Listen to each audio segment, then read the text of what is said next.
ஒரு தடவையும் ஒரு ஒரு வாரமோ, இல்ல ஒரு 15 நாளைக்கு ஒரு தடவ மெட்ராஸ் போகும்போதோ, அந்த உலகம் வேற மாரி எனக்கு என் கண்ணுக்கு தெரியும். அதேமாரி திருச்சியில இருக்கிற உலகம் வேற மாரி தெரியும்.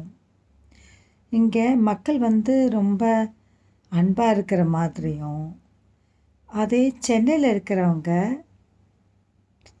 அதாவது அப்படியே ரொம்ப வித்தியாசமா நான் ஃபீல் பண்ணுவேன். ம்.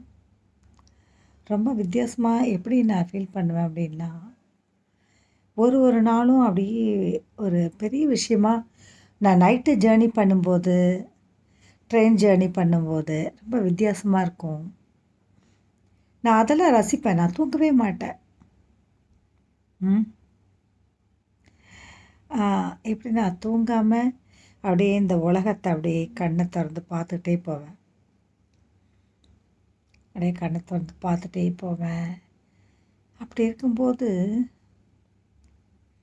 காலை, மதியானம், மாலை, இரவு அப்படிங்கிற விஷயம் அப்படியே ரன்னிங் ஆயிட்டே இருக்குது. அப்படியே ஒரு மரத்துலேருந்து இலைகள் உதிர்றது மாதிரியும், அதேமாரி நம்ம வச்ச பூச்செடி பூ பூக்கிறதுக்காக நான் காத்துக்கிட்டே இருப்பேன். ஆனா, அந்த பூ பூத்து முடிஞ்சதுக்கப்புறம், அத பத்தி ஒரு நினைவுமே இருக்காது நம்மகிட்டக்க. அதே மாரியே ம அந்த மரத்துலேருந்து இலைகள்லாம் உதிருது பார்த்தீங்களா? அவ்வளோதான். திருப்பி அத ஒட்ட வைக்கவே முடியாது. இப்படி தான் ஒரு ஒரு மனுஷனுடைய லைஃப்பும் போயிட்டே இருக்குது. அதே சமயத்தில